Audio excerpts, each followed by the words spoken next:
Hi, I'm Jeff from Cobra Jet Steering, and I want to help you see how to install this new VIPER system. Now, this is the NK VIPER, and that means no keel.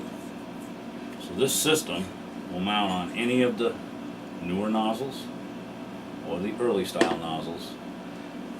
The only ones this isn't made to go on is the boats that have the keels or the rudders.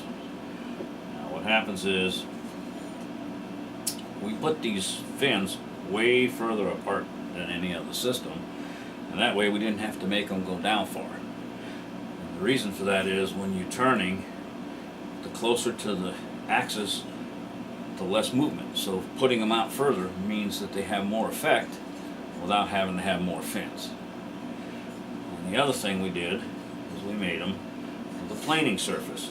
So this surface isn't overbearing, it isn't huge, but it helps lift the back of the boat when you accelerate, therefore it gets you on plane better, and it helps if you're in rough water and the bow wants to come up too much and bounce around, it'll help stabilize it.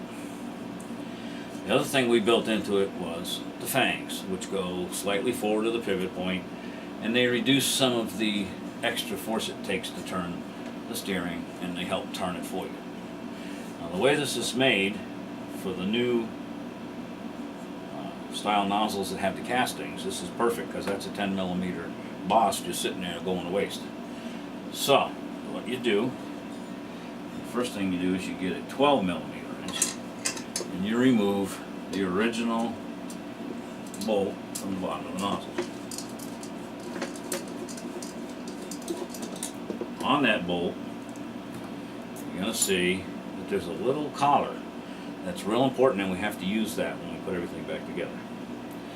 Next thing is, this is built so if you watch, it just slides right onto the casting.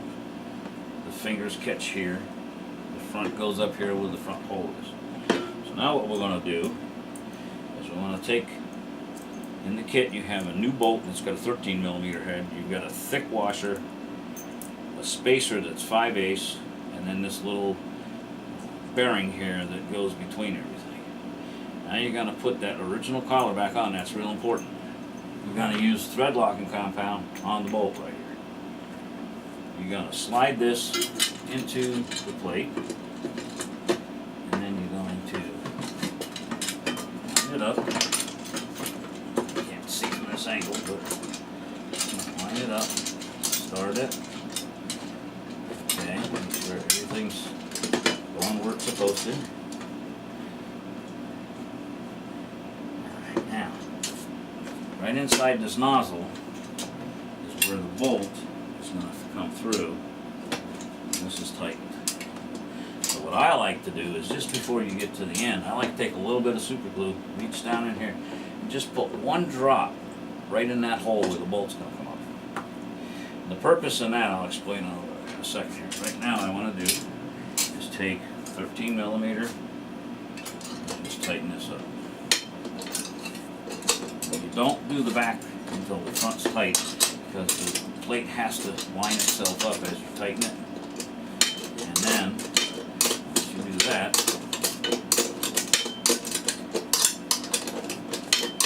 the super glue that's on there will get on the end of the bolt, and it'll set up immediately, and it'll work like a backup for the thread locking, because thread locking compound sometimes takes hours to set, and this way you could use it right away. When you're done, inside there you can feel the end of that bolt is actually visible, and so that's how you inspect it to monitor it. You want to make sure that you can see the inside of that nozzle, you can see that little bolt in there. Okay.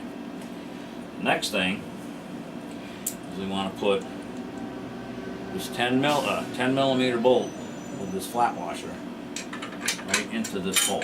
And it's just as big a bolt as you can put. You can't go any longer because it won't fit in there. Once you do that,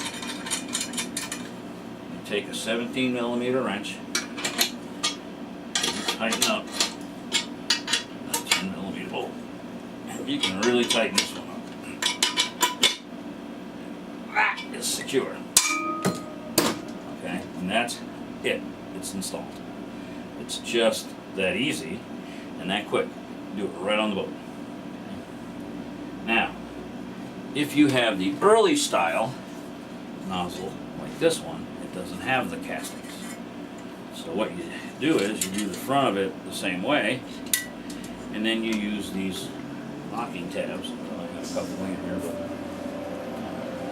there's a right side and a left side, and there's bolts and nuts, and you put the locking tabs into these indentations in the side of the nozzle, tighten these two screws up, and that takes the place of the 10 millimeter in the back. So this system is compatible with either the new nozzles or the old nozzles. So if you had like an Exciter or an LS2000 and you wanted to try this system out and not have big fins hanging down the water or whatever, get planing, this is the way to go.